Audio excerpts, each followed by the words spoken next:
ഇന്ത്യയുടെ തദ്ദേശീയ വിമാന വികസനത്തിലെ ഒരു സുപ്രധാന നാഴികക്കല്ല് അടയാളപ്പെടുത്തിക്കൊണ്ടാണ് എയ്റോ ഇന്ത്യ 2025 ഇന്ത്യയുടെ യാഷസ് എത്തുന്നത്. ഒരു ഡ്യുവൽ റോൾ ട്രെയിനർ വിമാനമായിട്ടാണ് എയ്റോ ഇന്ത്യ 2025 യാഷസ് എത്തിയത്.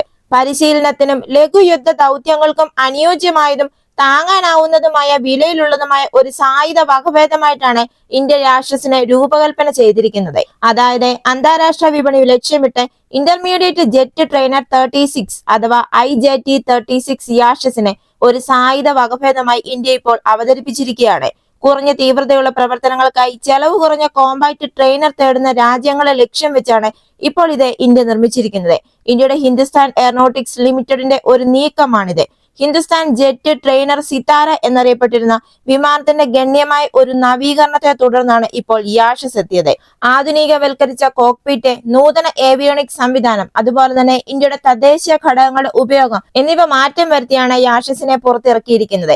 ഇന്ത്യയുടെ തദ്ദേശീയ ഘടകങ്ങളുടെ വർദ്ധിച്ച ഉപയോഗം ഈ വിമാനത്തിന്റെ ഭാരം കുറച്ചിരിക്കുകയും അതിന്റെ മൊത്തത്തിലുള്ള കഴിവുകൾ വർദ്ധിപ്പിക്കുകയും ചെയ്തു. അതായത് രണ്ടാം ഘട്ട പൈലറ്റിന്റെ ഒരു പരിശീലനം, കലാപത്തെ നേരിടൽ, ഉപരിതല സേനാ പ്രവർത്തനങ്ങൾ, ആയുധ പരിശീലനം, വ്യോമയാനം എന്നിവയ്ക്ക് ഈ വിമാനം ഉപയോഗിക്കാൻ സാധിക്കും. ഏകദേശം 1000 കിലോഗ്രാം വരെ ഭാരമുള്ള ആയുധങ്ങൾ വഹിക്കാനും ഇതിന് കഴിയും. AL-55I ജെറ്റ് എഞ്ചിനാണ് ഇതിന് ഉപയോഗിച്ചിരിക്കുന്നത്. Advanced short range air to air missile അല്ലെങ്കിൽ ASRAAM റോക്കറ്റ് പോഡുകൾ എന്നിവയുൾപ്പെടെ 1000 കിലോഗ്രാം ആയുധ പേലോഡ് വഹിക്കാൻ ഈ വിമാനത്തിന് സാധിക്കും. ഇന്ത്യയുടെ യാഷസിന്റെ മത്സരാർത്ഥികളായി ഉയർന്നു വരാൻ സാധ്യതയുള്ള വിമാനങ്ങളാണ് കൊറിയൻ എയറോസ്പേസ് ഇൻഡസ്ട്രീസിന്റെ T-50, Leonardo M346, aero Vodochody L-39NG തുടങ്ങിയ വിമാനങ്ങൾ.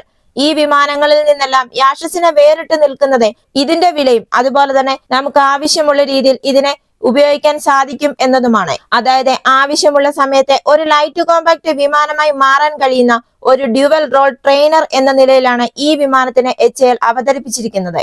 അതുപോലെ തന്നെ മ്യാൻമാറുമായുള്ള അതിർത്തിക്കടുത്തുള്ള യുനാൻ പ്രവിശ്യയിൽ ചൈന ഒരു ലാർജ് ഫേസ്ഡ് അറേ റഡാർ സംവിധാനം നിർമ്മിച്ചു. ഈ നൂതന റഡാർ സംവിധാനത്തിന് 5000 കിലോമീറ്റർ കൂടുതൽ കണ്ടെത്തൽ പരിധിയുണ്ടെന്നാണ് റിപ്പോർട്ടുകൾ പുറത്തുവരുന്നത്. ഇത് ഇന്ത്യൻ മഹാസമുദ്ര മേഖലയിൽ മാത്രമല്ല ഇന്ത്യൻ പ്രദേശത്തേക്കുള്ളിലും മിസൈൽ പ്രവർത്തനങ്ങൾ നിരീക്ഷിക്കാനും ചൈനയ്ക്ക് കഴിയും എന്ന് പറയുന്നു. ഇത് ഇന്ത്യക്ക് ഇപ്പോൾ കാര്യമായ സുരക്ഷാ ആശങ്കകൾ ഉയർത്തുന്നുമുണ്ട്. ബാലിസ്റ്റിക് മിസൈലുകളുടെ മുൻകൂർ മുന്നറിയിപ്പ് നൽകുന്നതിനായി രൂപകൽപ്പന ചെയ്ത അത്യാധുനിക റഡാർ സംവിധാനമാണ് ചൈനയുടെ LPAR. അതായത് നമ്മുടെ ഇന്ത്യയുടെ മിസൈൽ പദ്ധതികളെയും പരീക്ഷണ കേന്ദ്രങ്ങളെയും സൂക്ഷ്മമായി നിരീക്ഷിക്കാൻ വേണ്ടിയിട്ടാണ് ചൈന ഇപ്പോൾ ഇത് നിർമ്മിച്ചിരിക്കുന്നു എന്ന് പറയുന്നു. ചൈനയുടെ ഈ റഡാർ സംവിധാനത്തിൽ നിന്നുള്ള ഇന്ത്യക്കുള്ള ഏറ്റവും വലിയ ഭീഷണി എന്നത് ഇന്ത്യയുടെ ബാലിസ്റ്റിക് മിസൈൽ പദ്ധതിയെ സൂക്ഷ്മമായി നിരീക്ഷിക്കാനുള്ള കഴിവാണ്. അടുത്തിടെ നമ്മുടെ ഇന്ത്യ വിജയകരമായി വിക്ഷേപിച്ച അഗ്നി 5 ഭൂഖണ്ഡാന്തര ബാലിസ്റ്റിക് മിസൈൽ ചൈനയെ അമ്പരപ്പിച്ചിരിക്കുകയാണ്. ഇന്ത്യയുടെ ഹൈപ്പർസോണിക് മിസൈൽ പദ്ധതി അതിവേഗമാണ് മുന്നോട്ട് പോകുന്നത്. ഈ പുരോഗതി പിന്തുടരാനാണ് ചൈന ഇപ്പോൾ തീവ്രമായി ശ്രമിക്കുന്നത്. ഇന്ത്യയുടെ കിഴക്കൻ തീരത്തുള്ള ഡോക്ടർ APJ അബ്ദുൽ കലാം ദ്വീപ് പോലുള്ള പരീക്ഷണ കേന്ദ്രങ്ങൾ ഉൾപ്പെടെ ഇന്ത്യയുടെ അഗ്നി 5 K4 ബാലിസ്റ്റിക് മിസൈലുകൾ പരീക്ഷിക്കുന്ന സ്ഥലം വരെ നിരീക്ഷിക്കാൻ ഇതിന് സാധിക്കും എന്നാണ് പറയുന്നത്.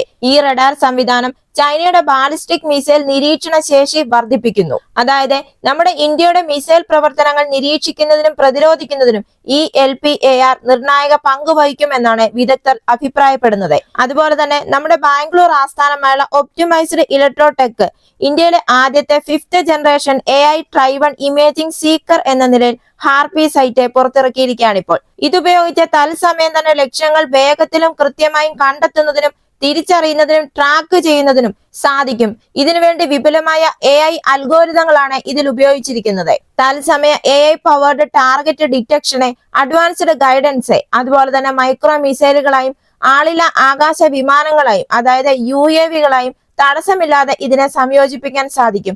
ആ രീതിയിലാണ് ഈ നൂതന സാങ്കേതിക വിദ്യ രൂപകൽപ്പന ചെയ്തിരിക്കുന്നത്. നെക്സ്റ്റ് ജെൻ ടെലിമെട്രി ഉപയോഗിച്ച് ഓപ്പറേറ്റർമാർക്ക് മെച്ചപ്പെട്ട ഡാറ്റ ട്രാൻസ്മിഷനും സാഹചര്യ അവബോധവും ഇത് നൽകുന്നു. ഇത് മേഖലയിൽ മികച്ച തീരുമാനമെടുക്കാൻ സാധിക്കും. അതായത് കൃത്യമായ ലക്ഷ്യത്തിലൂടെ ശത്രു വ്യോമ പ്രതിരോധ സംവിധാനങ്ങൾക്കെതിരെ ആക്രമണങ്ങൾ സുഗമമാക്കാൻ ഈ സൈറ്റ് മൂലം കഴിയും.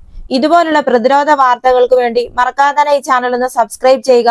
വീഡിയോ ഇഷ്ടമായെങ്കിൽ ഒരു ലൈക്ക് തരിക. അടുത്ത വീഡിയോയുമായി വീണ്ടും കാണാം.